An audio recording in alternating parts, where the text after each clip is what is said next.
Saudara, saatnya kita menyimak sejumlah cerita menarik dari penjuru Indonesia dalam segmen Cerita Nusantara. Kali ini ada sejumlah informasi dari Biro Kompas TV Ambon dan Denpasar yang akan dibawakan oleh jurnalis Kompas TV Immanuel Alfred di Ambon, Maluku dan juga Permana Dewi di Nusa Dua, Bali. Pertama kita ke Ambon terlebih dahulu. Selamat siang, Immanuel. Ada informasi apa saja dari Ambon, Maluku hari ini?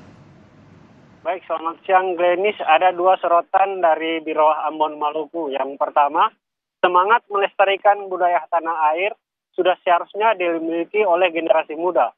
Di Ambon Maluku, sebuah komunitas dari anak usia SD hingga dewasa dengan tekun belajar memainkan musik lokal menggunakan alat musik ukulele. Mereka menamakan diri Beta Ukulele.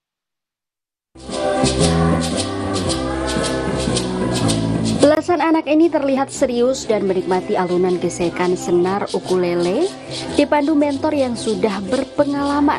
Jemari anak-anak ini mampu menghasilkan beragam nada yang menyatu menjadi satu irama merdu. Dengan semangat melestarikan alat musik lokal, anak-anak ini terhimpun dalam satu komunitas yang disebut Beta Ukulele. Anak-anak ini menghabiskan beberapa jam untuk berlatih memainkan alat musik ukulele. Antusias mereka terlihat dari semangat dan ketekunan selama proses latihan. Dalam komunitas Beta Ukulele ini, terhimpun semua usia pelajar dari yang masih SD hingga SMA, sebagai bukti kecintaan mereka terhadap alat musik etnik Maluku. Baru pertama ini, tapi sangat mengasihkan. Dan kenapa Beta tertarik belajar ukulele? Karena pertama suka sekali musik, dan alhamdulillah diajak main ke grup ini, sangat bersyukur bisa belajar. Kenapa tidak? Karena ukulele bagus sekali mengasah anak-anak menjadi mengasah otaknya mereka supaya mereka fresh. Mereka juga hafal dengan not-not, mencintai budaya ukulele. Alat musik sejenis gitar mini ini kini tengah digandrungi remaja Maluku dan mendapat perhatian pemerintah hingga ditetapkan dalam kalender tahunan. Erdi Rizal Tualepe, Kompas TV, Ambon, Maluku. Sorotan selanjutnya, menjelang akhir pekan ini, kami akan mengajak Anda melihat keindahan wisata alam di tengah hutan Maluku yang terletak jauh dari kota Ambon. Namanya air terjun Taena atau Talaga Pange. Apa sih keistimewaannya? Berikut liputannya.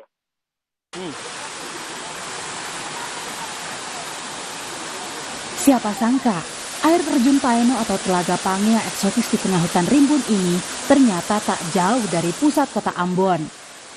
Hanya berkendara sekitar 15 menit saja, pengunjung bisa menikmati keindahan air terjun setinggi 40 meter dengan 3 kolam beragam ukuran. Tapi demi menikmati kesegaran ini, pengunjung harus berjalan kaki lewat jalan setapak dan menuruni 230 anak tangga. Walaupun sedikit menguras tenaga, tiket masuknya hanya Rp5.000 saja. Karena di sini itu kayak kalau kami sudah panas, nah di sini kayak segar begitu. Karena dari jauh dari sini aku punya suhu tuh terasa. Karena aku kalau ini tuh jadi kan segar gitu, apalagi kalau manusia. Meski wisata alam air terjun ini kian digandrungi, pengunjung berharap pengelola memperbaiki fasilitas yang ada agar kebersihan dan kenyamanan objek wisata tetap terjaga. Yahya Lating, Kompas TV, Ambon, Maluku. Demikian dua sorotan cerita Nusantara dari Ambon Maluku, kembali ke studio Glennis. Baik, terima kasih Immanuel Alfred dari Ambon Maluku. Kita bergeser ke Nusa Dua, Bali. Sudah ada Permana Dewi. Dewi, bagaimana kalau dari Bali, ada informasi apa saja dari sana?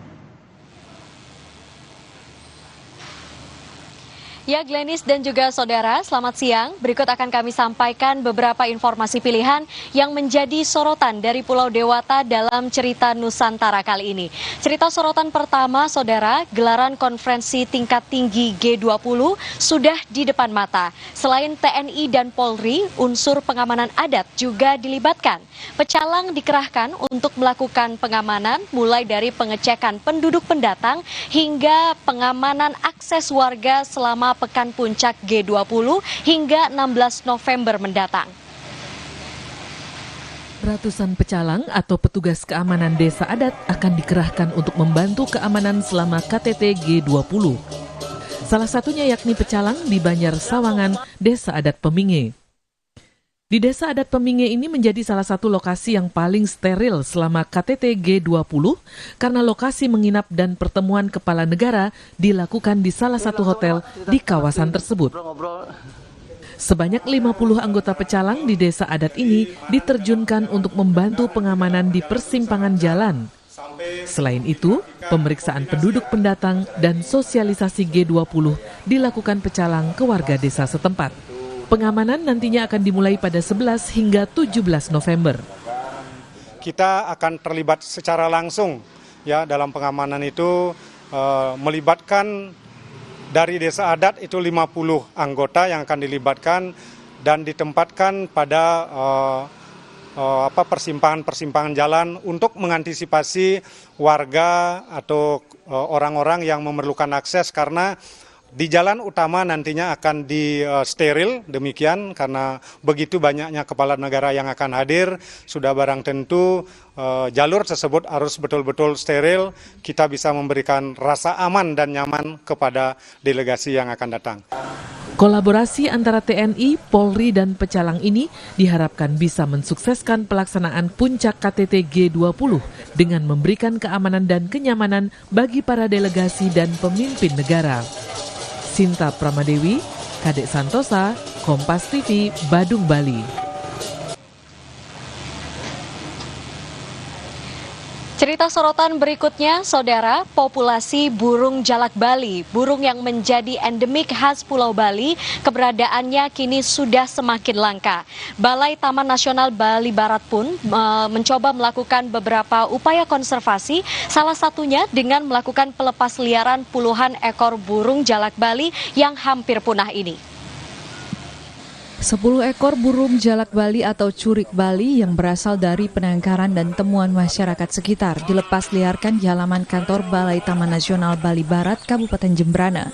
Langkah ini sebagai upaya melestarikan burung yang hanya bisa dijumpai di Bali bagian barat ini. Populasi burung curik di Taman Nasional Bali Barat ini sebanyak 560 ekor. Namun dari jumlah tersebut 82 ekor diantaranya terpantau berada di perkebunan warga. Tercatat setiap tahunnya populasi jalak Bali atau curik Bali di Taman Nasional Bali Barat ini mencapai 100 ekor. Bahkan jumlah anakan dari beberapa sarang buatan dan alami di kawasan Taman Nasional Bali Barat dari bulan Mei 2021 sampai Mei 2022 mencapai 49 ekor. Perburuan sebenarnya sudah bisa kita minimalisir ya. Ancaman yang itu terutama kompetitornya juga. Kompetitornya kan ada burung-burung lain ini yang hidup di alam juga. Kita bantu sarang buatan itu. Kemudian yang kedua predator juga. Predator itu ancamannya. Predatornya di alam. Selain masih adanya aksi perburuan liar, beberapa hal mempengaruhi populasi curik Bali, yakni banyaknya burung kompetitor dan predator seperti ular dan monyet yang kerap memangsa anakan hingga telur curik Bali di alam liar. IGD Ardika, Kompas TV, Jembrana, Bali. Ya, Glenis dan juga saudara, demikian beberapa informasi pilihan yang menjadi sorotan dari Pulau Dewata dalam cerita Nusantara kali ini. Kembali ke studio. Terima kasih Permana Dewi, langsung dari Nusa Dua Bali, dan sebelumnya ada Immanuel Alfred dari Ambon, Maluku. Selamat bertugas kembali rekan-rekan.